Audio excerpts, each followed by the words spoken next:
and welcome to Crimes Through Time, a weekly snapshot of crime history. This case is an all too common example of one person losing their life because of the selfish motives of another. Thomas Weems was engaged to be married. Only problem was, he was already married. So he hatched a murder plot. But he gave little thought to how he would get away with it. He was caught, tried, and hanged. It is at this point that this case becomes anything but usual. Let's explore the case dubbed the Frankenstein Bride Killer. Mary Ann Weems rests in Godmanchester Churchyard, Cambridgeshire, under a striking white headstone. On one side it says, "To the memory of Mary Ann Weems, who was murdered in the 21st year of her age." The other tells the story of how she met her end, titled "As a Warning to the Young of Both Sexes." This stone is erected over the remains of Mary Ann Weems, who at an early age became acquainted with Thomas Weems, formerly of this parish, the connection terminating in a compulsory marriage. The couple met in 1817 when Mary was 20 and Thomas 23. They had a brief fling. Certainly from Thomas's side, there was no desire to make this a proper relationship, until Mary feared she was pregnant. Thomas was petrified of the thought and disappeared from town. He knew, as was the custom at the time, he would be forced to marry Mary. He was arrested, brought back, and the couple married in Goldington Church, Bedfordshire, on the 3rd of January 1818. But it soon became clear that Mary was not pregnant. They were both trapped in a pointless, loveless union. Thomas soon began to look for ways to get out of the marriage. Mary's headstone continues talking of Thomas's actions. Occasioned him to defect, and wishing to be married to another woman, he filled up the measure of his iniquity by resolving to murder his wife, which he barbarously perpetrated at Wendy on their journey to London, towards which place he had induced her to go under the mask of reconciliation.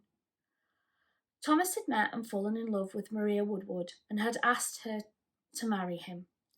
Time was running out for him to deal with his first marriage. He made his way to Godmanchester on the 2nd of May 1819. He first visited his sister to collect money for his upcoming wedding. Then he visited Mary at her father's on the 5th of May 1819 and convinced her that they could be together if she would consent to moving to London with him, which she readily agreed to. They set off for the long walk to London in the early hours of Thursday the 8th of May 1819. At the village of Wendy, about 16 miles from Godmanchester, he suggested Mary take a break. It was here that he attacked. Thomas would later confess that, quote, "Soon after she began to eat the toast, I clasped my hands around her neck and said, 'Now I'm going to be the death of you.' I clasped my hands around her neck and stuck my 2 thumbs into her windpipe. She said, 'Oh Lord,' and that was all the noise she made.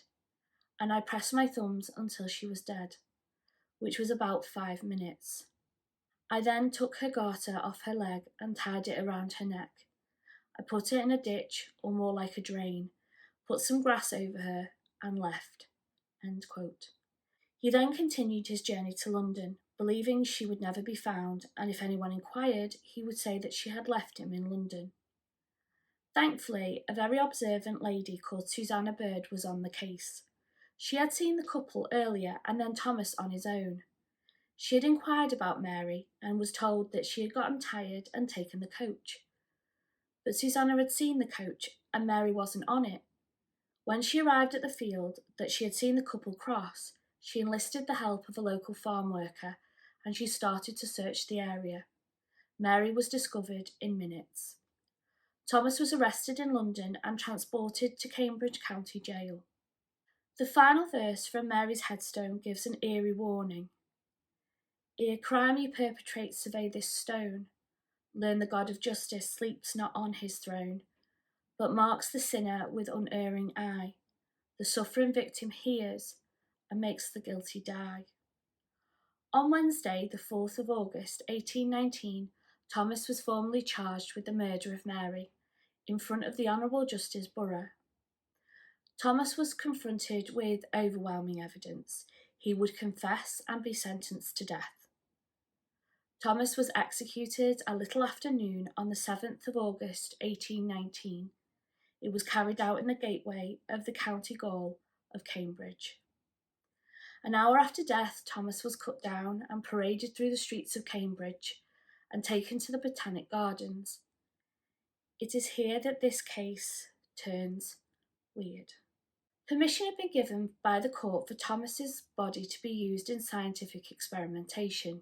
In 1818, Mary Shelley's Frankenstein had been published, and it had sparked an interest in the effects of electricity on the body. Current was passed through Thomas's body to see if he could be revived, like Frankenstein's monster in the book. It was unsuccessful. The following Saturday, Thomas's body was exposed for public view in the same room that the experiments had taken place. The Cambridge Chronicle newspaper reported, quote, "The benches were instantly filled with spectators whose countenances bespoke a strange combination of curiosity, disgust, and awe. Crowds of every description of persons continually succeeded each other until 1 o'clock, and amongst the many hundreds who came to view the body, no one seemed moved by the feeling of pity for the fate of the criminal, so strong were the grounds for his condemnation. The doors were then shut, and at the request of a large party of gentlemen, Mr. Oakes commenced a most extensive dissection of the body." End quote. Bizarrely, and for no reason that I could find to explain it, a square piece of Thomas's skin was sent to the university bookbinder, and a book was bound using his skin. This book, to this day, is shelved in the St Christopher Wren Library, Cambridge. Thank you for listening. Please like and subscribe, and let me know what you think of this case in the comments below, and I look forward to welcoming you in the next one.